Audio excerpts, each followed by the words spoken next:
Man, right-wingers in my comments tell me I'm pro-censorship, right? Which I'm like, yeah, and then I censor them, right? Oh, I'm so tired, honestly, of the empty admonitions of the pseudo-principled, you know what I mean? Dorks without lives lecturing me about how I, like, used to be pro-freedom of speech, man. You used to be pro-freedom. What happened to you? Right-wingers, you know, your guys' declarations of what, like, freedom lovers you are would be way more convincing to me if you didn't support fascist candidates and policies at every friggin' turn. I mean, like, you hate freedom in the abstract. That's my problem with you. You know, you hate it in the abstract. You only want it for yourself. And even then, it's like you're scared of having too much of it.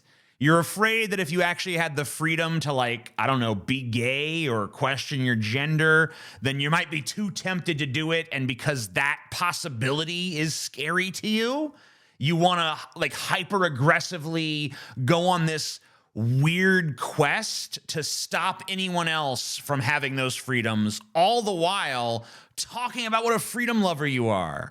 And it's like, you cannot have it both ways. If you love freedom, you love freedom. You don't love freedom.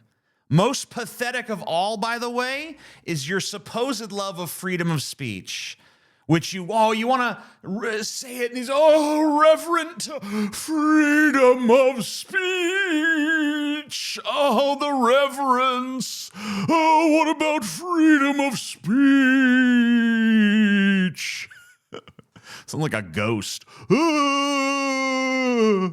might as well be a ghost because the concept is dead, okay? It'd be a lot more believable.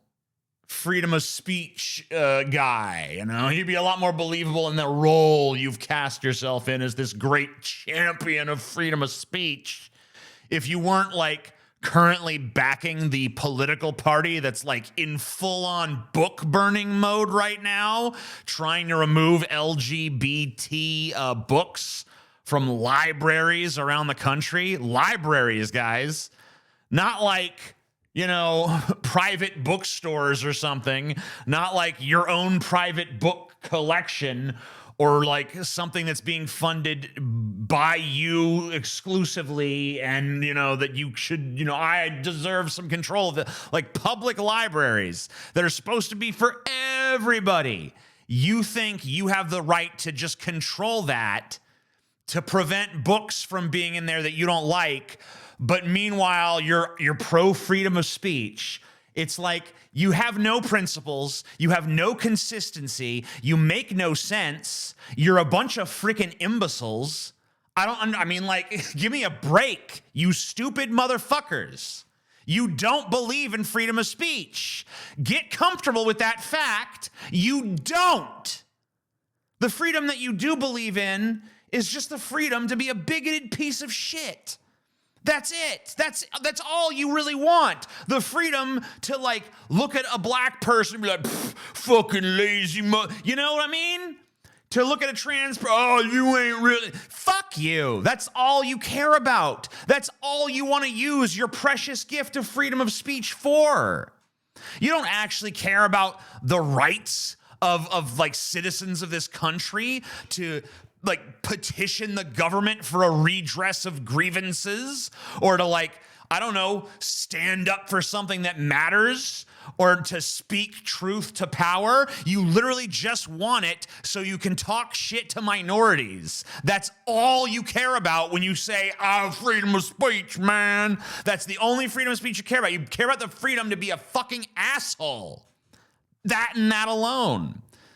If you really believed in freedom of speech, you would believe in the freedom you would believe that people have the freedom to say things that shock, offend, and disgust You personally, the most revolting, horrible, hideous thing that you disagree with so vehemently to the very core of your being, you would still support the right of that thing to exist and for people to go listen to it if they so desired.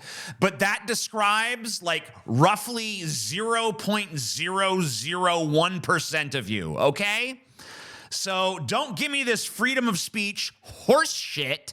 You don't believe in it. You don't care about it. None of you meet the standard I've just laid out. So piss off out of my comments. You know nothing, wanker, scumbag, puddles of useless puke. And you know what? Even if you do meet the criteria that I laid out a second ago, you know what? Good for you, but still kind of just fuck off. I don't care. Because you're absolutely right. I don't consider myself a free speech absolutist at this point. You know, I used to be naive enough to believe that the truth would always prevail over lies in a so-called open marketplace of ideas, but I'm 37 years old now, and I'm too old to believe in fairy tales like that. I don't believe in your right to be a fucking liar. I do tentatively believe in your right to be a douchebag, but do it in your own space, because I would no more allow the shit from your mouth to touch my ears than I would allow the shit from your ass to touch my carpet. So take your little garbage brain on the fucking road, because it's not welcome here. I'm not interested, motherfucker. One of these fucking days, folks, and it won't be long now, one of two things is going to happen, all right, in this country. I don't mean to sound Tim Poolish with the Civil War talk or anything, but like either the right is going to put us all in camps and we're going to be the next Holocaust, or we're going to stop them from doing that before it's too late. And as of right now, it seems like our means of fighting back is like, we just need to vote real hard, you guys. If that's the solution, just fucking pack your bags, because you're heading to Auschwitz, motherfucker. So get a gun, learn how to use it, and be ready at a moment's notice to defend yourself and your loved ones, because these motherfuckers are getting bolder by the day. They are openly calling for your death. They are putting the pieces in place to steal whatever elections they need to steal. They own the courts. The Democrats are inept at best, colluders at worst. The American project, the project of let's try a country called the United States of America, guess what? It has failed. The three major superpowers of the earth, China, Russia, and the United States, are all authoritarian regimes, authoritarian nightmares. There is nowhere to run or to hide from what is coming. There is no safe harbor. There is nowhere where you can just kind of wait it out and let someone else fight the battle for you. Make your peace with that and start readying yourself, because soon you're going to be faced with a choice, okay? And that choice is going to be between obedience or resistance, or certain destruction. If there's any hope of diplomacy, then there's got to be fear in the hearts of our enemies, you guys. And right now, there is no fear. There's no fear in their hearts. It's all in ours. They have nothing to fear from us because we're weak, we're soft, we're the let's be reasonable character that gets shot at the beginning of the movie. So there's no incentive for evil to bargain with us. Evil doesn't bargain from a position of fear. I mean, evil only bargains from a position of fear, never from a position of reasonability. Evil is never like, well, you were fair to me, I'm going to be fair back to you. That's not how evil operates, all right? Evil is like, mine, give, ha, ha, ha. If you won't give it, you know, okay, they have an agenda. They want what they want, and what they want is your ass served up on a platter. And if they can get you to give it to them, they'll do that. But if you won't give it to them, they will fucking take it, okay? So I guess that's all I have to say for today. Get strong. Get strong, my brothers, my sisters, my siblings in power. Get strong, and then get stronger, because you're going to need it.